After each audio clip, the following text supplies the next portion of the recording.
नमस्कार, मैं हूं संजय शर्मा। आप देख रहे हैं 4 PM न्यूज नेटवर्क। 3 राज्यों के नतीजे खास तौर से देश भर में चर्चा का विषय बने हुए हैं। मध्य प्रदेश, छत्तीसगढ़, राजस्थान। और उन नतीजों के बाद जो सबसे ज्यादा बात चर्चा में बनी हुई है वो ये है कि मोदी जी ने कहा कि 2024 में हैट्रिक लगाने के ये संदेश हैं। यानी 2024 में मोदी जी फिर बड़ी ताकत में आ रहे हैं, ये उन्होंने एक मैसेज दिया। क्या है इस मैसेज की सच्चाई? क्या वास्तव में 2024 में मोदी जी के आने के द्वार खोल दिए, या फिर ये एक कहानी है जिसमें लोगों को भ्रमित किया जा रहा है? उसे कई दिनों से मेरे दर्शक पूछ रहे थे कि अभय दुबे जी क्यों नहीं आ रहे हैं। उनके राजनीतिक तर्क, उनकी राजनीतिक क्षमता, चीजों को पढ़ने की उनकी काबिलियत काबिले तारीफ है। मैं इस बात से मानता हूं कि 1.5 दर्जन से ज्यादा उन्होंने किताबें लिखी हैं, बहुत अध्ययन किया है, सामाजिक परिवेश को बहुत जाना है, राजनीतिक परिवेश को बहुत जाना है। तो मैं अपने दर्शकों को बता दूं कि बहुत ज्यादा बीमार थे, गले में इन्फेक्शन है उनके। डॉक्टर ने बोलने को मना किया 1 हफ्ते को, लेकर जो पत्रकार होता है वो मानते नहीं है। आज मैं उनको लेकर आ रहा हूँ, हालांकि मेरे को आप कोसिएगा मत, मैंने उनसे कहा मत बोलिए, लेकिन बहुत सारी बातें हैं जो वो बताना चाहते हैं। तो मैं लेके चलता हूँ अभय दुबे जी के पास। अभय दुबे जी, मैंने बता दिया दर्शकों को कि आपका गला खराब है, तो दर्शक मुझसे ही कहेंगे कि मैं आपको क्यों बुला लिया हूँ। तो मैं उनसे माफी मांग रहा हूँ, और आपको भी मैं सलाह दूंगा कि आप बता तो दीजिए, लेकिन आराम करिए। लेकिन आप जी ऐसे पत्रकार हैं जो काम करते हैं तभी ठीक होते हैं। तो जी आप स्वस्थ हो, इसकी कामना के साथ मैं बात की शुरुआत करूंगा। बिल्कुल। प्रधानमंत्री जी ने कहा कि ये 3 राज्यों के नतीजे संदेशे हैं कि वो 2024 में हैट्रिक लगाने जा रहे हैं। क्या आप सहमत हैं इस बात से? देखिए, भारतीय जनता पार्टी के आप किसी भी समीक्षक को आप आ, किसी भी समीक्षक ने जो पहले बातें की थी चुनाव के नतीजे आने से पहले, आप उन बातों पर गौर कीजिए। सभी समीक्षक कहते थे कि लोकसभा चुनाव के मुद्दे अलग होते हैं और विधानसभा चुनाव के मुद्दे अलग होते हैं। इसी के साथ साथ सब लोग कह रहे हैं कि स्प्लिट वोट है, वोटर जो है स्प्लिट हो गया है। यानी लोग विधानसभा चुनाव में किन्हीं और बातों पर सोच के वोट देते हैं और लोकसभा चुनाव में किन्हीं और बातों को सोच के वोट देते हैं। तो जब तक विधानसभा चुनाव में विपक्ष जीतता है तो स्प्लिट वोट की परिघटना को इस तरह पेश किया जाता है कि अब लोकसभा चुनाव में मोदी जी जीतेंगे। अच्छा, अब मोदी जी विधानसभा चुनाव में जीत गए हैं, फिर भी ये कहा जा रहा है कि लोकसभा चुनाव में मोदी जी जीतेंगे, तो अब स्प्लिट वोट कहां गया? भाई, इन लोगों से पूछना चाहिए, स्प्लिट वोट कहां गया? लोकसभा चुनाव विधानसभा चुनाव के मुद्दे जो अलग अलग होते थे वो मुद्दे कहां गए? आखिरकार क्यों ऐसा है कि मोदी जी की गारंटियां यहां जीती है तो मोदी जी की गारंटियां वहां भी जीतेंगी? ऐसा क्यों है? ये जो डबल स्टैंडर्ड है पूरा का पूरा, ये डबल स्टैंडर्ड चुनावी समीक्षा का और राजनीतिक समीक्षा का जुलूस निकाल देता है। वस्तु स्थिति यह है कि हमेशा अतीत में भी आपको याद होगा कि जब 2000 आपको याद होगा जबकि 1984 में कांग्रेस ने पूरे देश में सबका सुपड़ा साफ कर दिया था, उसके 1 महीने बाद कर्नाटक में चुनाव हुआ था और रामकृष्ण हेगड़े जीत गए थे और कांग्रेस हार गई थी। तब किसी ने उसको स्प्लिट वोट की परिघटना के तौर पे उसका फॉर्मुलेशन नहीं किया था, उसका सूत्रीकरण नहीं किया था। आज हमें बहुत सारे सेफोलॉजिस्ट बताते हैं कि भाई, अगर स्प्लिट वोट की परिघटना ना होती तो 2004 में कांग्रेस न जीतती चुनाव, भाजपा को ना हरा पाती। यानी उसमें उसमें लोगों ने जहां जिसमें विधानसभा में वोट दिया था वहीं उन्होंने लोकसभा में वोट कर दिया। तो मैं कहना ये चाहता हूं कि ये पूरा दावा ही सिरे से गलत है कि क्योंकि हम विधानसभा में जीत गए इसलिए हम लोकसभा में भी जीत पाएंगे।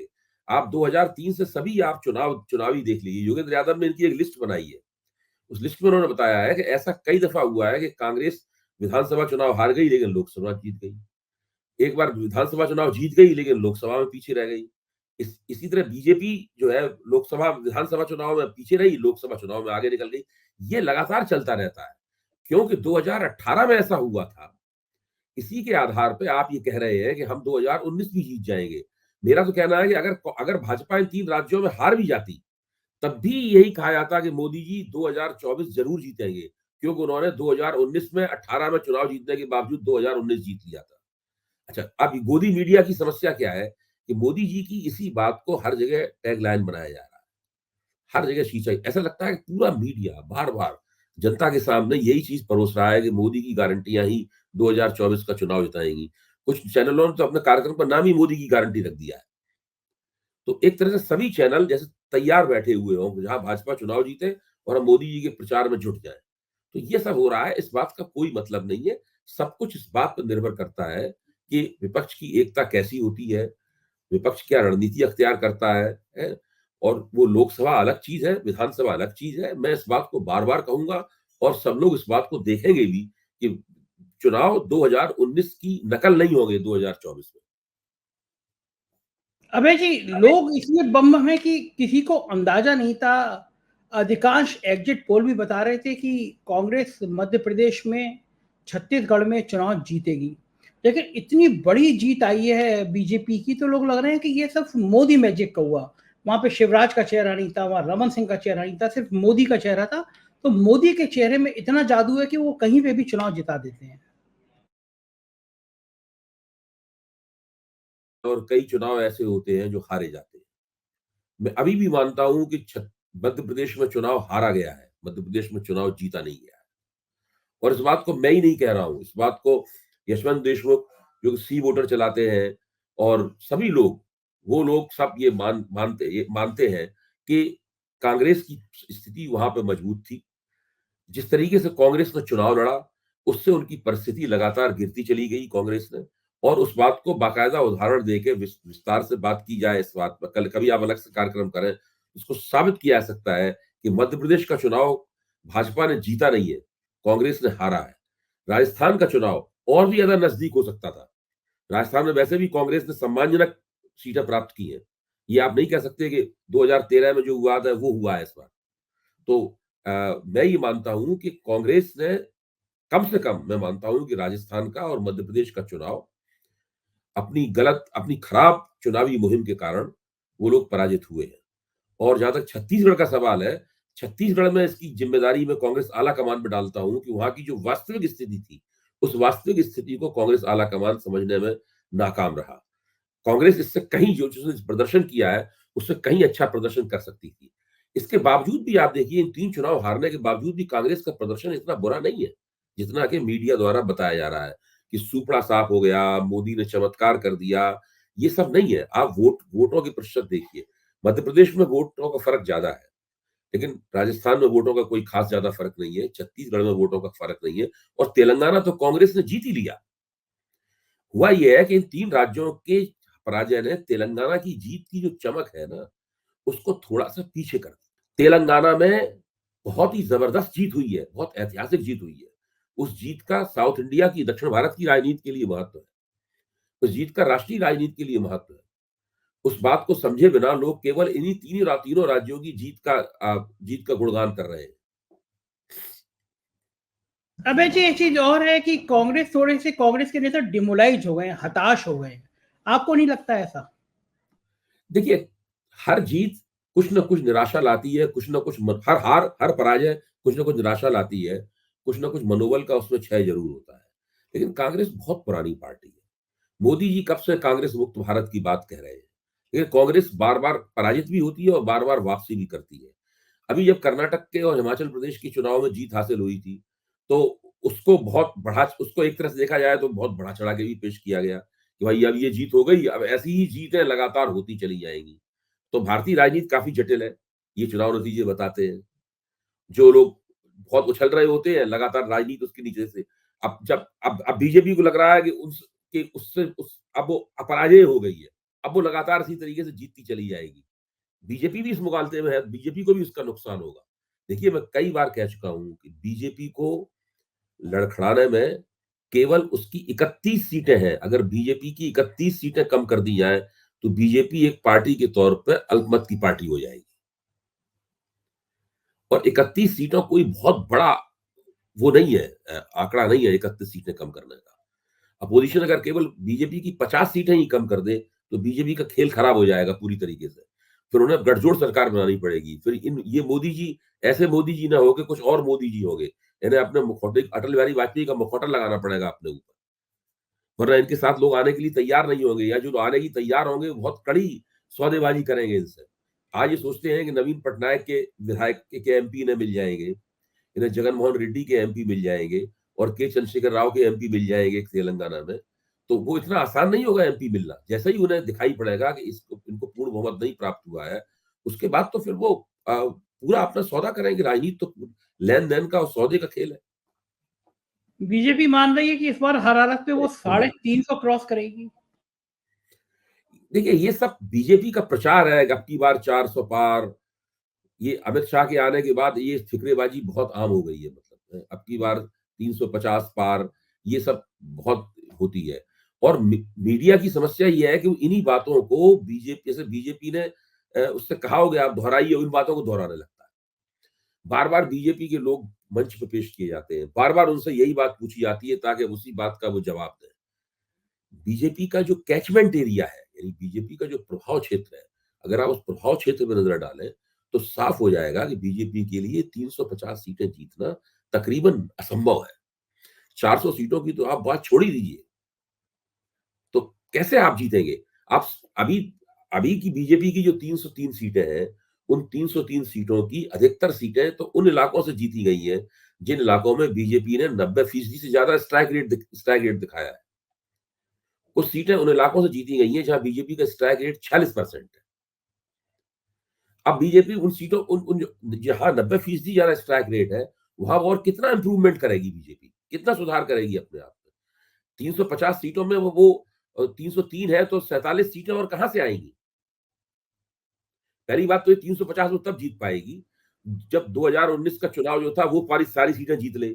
उसके ऊपर बेशी वो और 47 सीटें जीते। वो 47 सीटें कहां से आएंगी? तमिलनाडु से आएंगी, केरल से आएंगी, पंजाब से, जहां बीजेपी नहीं जीतती है, कहां से आएंगी? 47 कोई छोटा मोटा फिगर है लोकसभा के लिए? क्या तमिलनाडु से आएंगी, केरल से आएंगी सीटें? ये सीटें क्या पंजाब से आएंगी? कहां से सीटें आएंगी वो? बीजेपी खुश है कि इंडिया गठबंधन भी बिल्कुल तितर बितर है, आपस में लड़ाई लड़ रही है। अखिलेश यादव ने और मध्य प्रदेश के चुनाव में जो कांग्रेस के बीच में तलवारें खींची, तो उनको लग हम्म, रहा है कि ये बीजेपी कह रही है गठबंधन बनने से पहले ही बिखरता हुआ नजर आ रहा है। ये बात तो देखिए ठीक है, अभी अगर इस तरह के संदेश जाएंगे तो क्या होगा? नहीं नहीं, अभी तो इंडिया गठबंधन वालों की गेंद जो है ना वो कांग्रेस के पाले में है और विपक्ष और गैर भाजपा विपक्ष के पाले में है।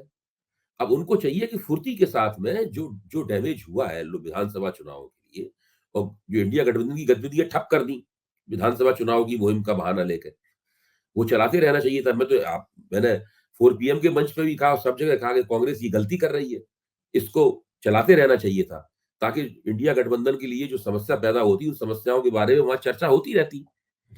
यहां तक कि विधानसभा चुनाव से पहले इन लोगों को उसका पूरा सांगठनिक ढांचा बना देना चाहिए था, उसके प्रवक्ताओं की टीम तैयार कर देनी चाहिए थी जो हर इंडिया गठबंधन से संबंधित सभी सवालों का आधिकारिक रूप से जवाब देते।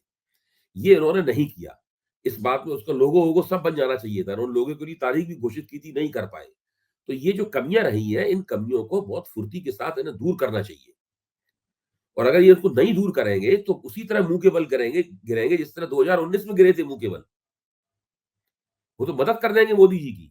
इन्हें मोदी जी को वॉकओवर नहीं देना चाहिए, इन्हें मोदी जी की मदद करते हुए नहीं दिखना चाहिए। अगर विपक्ष ने अपनी एकता नहीं बनाई तो ये मोदी, तो मैं ये कहूंगा कि मोदी जी की जीत में इनका भी योगदान है। क्या लगता है आपको, इस बार मोदी जी ने कहा भी था हम्म, कि खड़गे जी के होर्डिंग नहीं लगे थे राजस्थान में, मध्य प्रदेश पे फोटो नहीं थी, तो हम्म। ये अब आगे राहुल का चेहरा रहना चाहिए, खड़गे का चेहरा रहना चाहिए? क्या लगता है आपको, कांग्रेस को क्या रणनीति बनानी चाहिए? दलित प्रधानमंत्री का नारा देना चाहिए? किस स्ट्रेटेजी को बनाना चाहिए? मेरा मानना यह है कि कांग्रेस को विपक्ष के साथ मिलकर एक नेशनल नैरेटिव बनाना चाहिए। ये राहुल गांधी के चेहरे पर या खड़गे जी के चेहरे पर या नीतीश कुमार के चेहरे पर या ममता बनर्जी के चेहरे पर चुनाव नहीं जीता जाएगा। मोदी का चेहरा जरूर सामने दिखता है, लेकिन मोदी की जीत का कारण है मोदी के पास एक राष्ट्रीय कहानी है जो वो हर आदमी को सुनाते हैं। उसी कहानी में सब चीजें शामिल है। उस कहानी में जनधन योजना भी शामिल है, उस कहानी में जो भी उन्होंने तथाकथित विकास किया है वो भी शामिल है, उस कहानी में 5 ट्रिलियन इकोनॉमी भी शामिल है, राम मंदिर भी उसी कहानी का अंग है। सब कुछ उसी कहानी में शामिल है। मोदी जी मिला जुला के वो कहानी सारे देश को सुनाते हैं। विपक्ष के पास उसका खंडन करने वाली, नकारात्मक नहीं, उसका खंडन करने वाली एक सकारात्मक कहानी होनी चाहिए।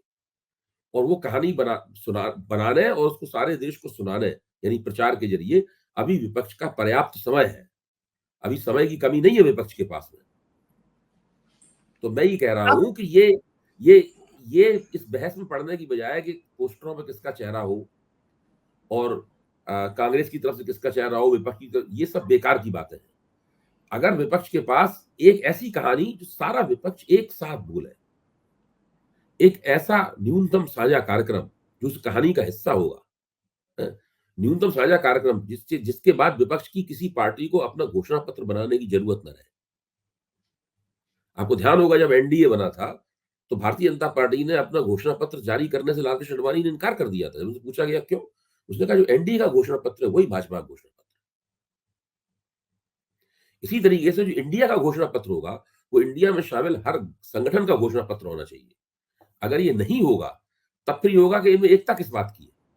जिस न्यूनतम साझा कार्यक्रम पे इंडिया गठबंधन चलेगा वही न्यूनतम साझा कार्यक्रम उस कहानी की नुमाइंदगी करेगा जो विपक्ष सारे देश को, दुनिया को सुनाएगा।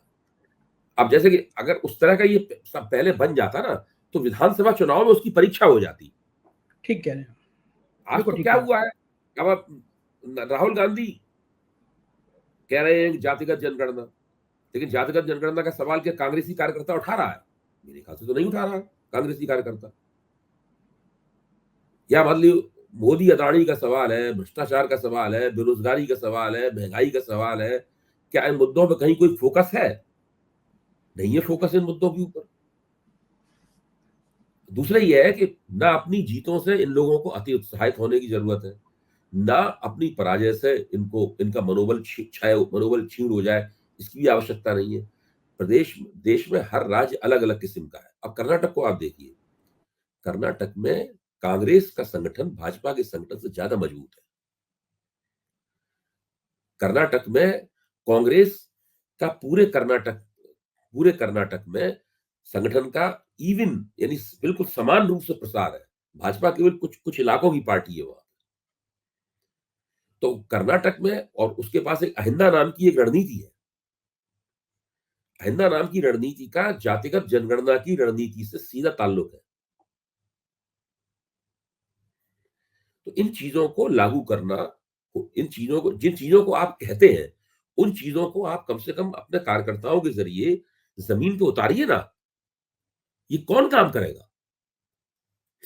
बिल्कुल बिल्कुल ठीक कह रहे हैं अभय जी। बहुत सारी बातें करने को, लेकिन मैं जानता हूँ कि मुझे नहीं करनी चाहिए। आपके गले को आराम कर दीजिए। मेरे पास जितनी बातें हैं मैं उस बातों का पिटारा कल आपसे खोलूंगा। आप अपने गले को आज आराम। शुक्रिया आपका कीमती समय दिए। कल हम लोग तो ये थे अभय जी। मेरे पास राजनीति के बहुत सारे सवाल हैं, लेकिन डॉक्टर ने उनको गले को आराम करने की सलाह दी है, तो आज मैं उनको ज्यादा जोर नहीं देना चाह पाता। लेकिन कल से आपके ढेर सारे सवाल जो आप पूछना चाहते हैं भेजिए। हम अभय दुबे जी से बात करेंगे, देखेंगे कि देश की राजनीति किस दिशा में जा रही है।